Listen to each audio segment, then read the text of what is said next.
Now is former U.S. Attorney General under President George W. Bush and Dean at Belmont University College of Law, Alberto Gonzales. Sir, good to have you on the program. Thanks so much for joining us. Good morning. We know where both sides stand on this. How do you think this plays out? Well, that's hard to predict, but clearly, under the Constitution, the president has the power to fill vacancies when they occur. There's no question in my mind that if the situation were reversed and we had a Republican president and a Democratic-controlled Senate, that the President of the United States, when ready, would make a nomination of a qualified individual, irrespective of the calendar, because that is his job. And after doing his job, then we'd look to the Senate to do its job, which is to decide whether or not the president's nominee should be confirmed to a lifetime appointment on the Supreme Court based upon that nominee's ideology, experience, and integrity.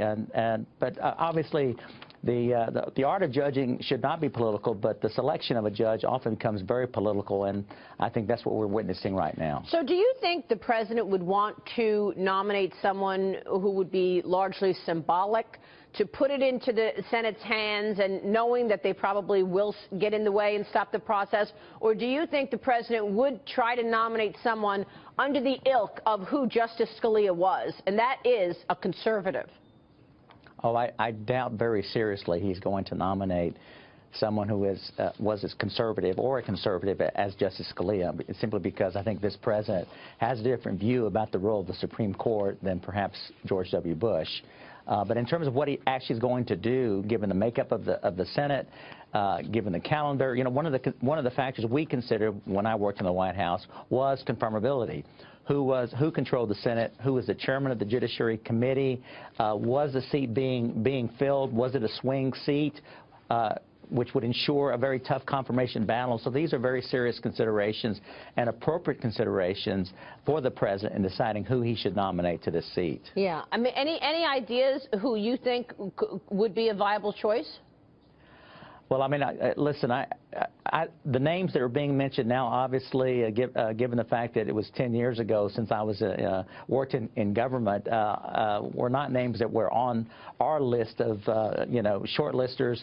I suspect, however, the names being bandied about, at least the ones that I've seen on the media, are people that are qualified by experience, but maybe have a different ideology about the role of the court. And I'm not sure that they would be on my list of people that I would recommend. But, of course, we've got a different president today than we had well, Mr. Attorney General, you've said, I mean, you wrote a recent piece in USA Today, right, that you said you do not think that the president is going to wait to replace Justice Scalia. So, I mean, you think this is going to happen in fairly quick form?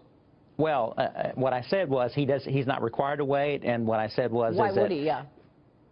He has the power and responsibility to fill a vacancy on that court, and so I think I fully expect President Obama to exercise that authority and to make an appointment, and then it'll be up in the hands of the Senate, they control their own calendar, and they will decide whether or not they want to take action on this nomination. Well, that's the thing. I mean, they control their own calendar, so at the end of the day, Mitch McConnell could basically say, no, we're not going to take that up in this session.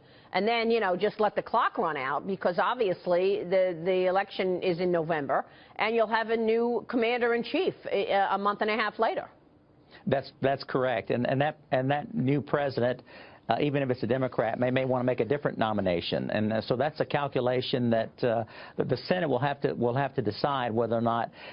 Because there's a danger for the Senate as well, because if it appears that it's become so political and it frustrates the American people and just further disgusts the American people, the Republicans may lose control of the Senate, and obviously that's a very important situation, and that will also be a calculation, I think, for Republicans in the Senate. Yeah, what are the ramifications, though, of Mitch McConnell organizing the schedule such that they don't hear it? I mean, the political fallout, is it just a PR issue for the Senate Republicans, or is it bigger than that? Well, it clearly could be political fallout, a negative political fallout for the Republicans, and the Democrats will certainly try to make it one for them. But I want to remind the American people that certainly when I worked in the White House and at Justice, we had Democrats blocking President Bush's nominees to the court, maybe not to the Supreme Court, but certainly to the lower court.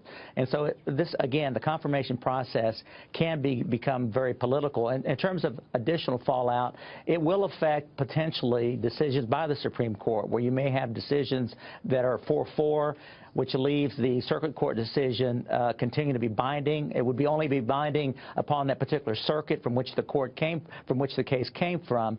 But nonetheless, you would have that kind of situation. So there would be some fallout with respect to the decisions of the Supreme Court if this vacancy were not filled before the end of this term. Do you think this is going to shape the election in any way? For example, if people would like to see, and we know that, you know, Justice Scalia said, he's actually told Chris Wallace a couple of years ago, look, obviously, if I'm not here, I would want someone to replace me who's not going to come in and undo all of the things that I've already put in place. He said, look, do I have to even tell you that? I mean, for conservatives out there who want to make sure that that seat is replaced by someone of this ilk, do you think this is going to shape what the candidates are saying on the campaign trail? Oh, absolutely. No question about it. Listen, other than putting young men and women in the harm's way and going to war, the decision by the President of the United States who to put on the Supreme Court is probably the most important one that person has to make. It represents potentially the President's most lasting legacy, because that person's decisions on the bench following a lifetime appointment will far outlast the President's term and the President's policies. So this is a huge decision by the President of the United States. So, I mean, I guess what I'm asking is, does this play to Senator Cruz's strengths? We know how conservative he is. Does it play against Donald Trump is really what I'm asking.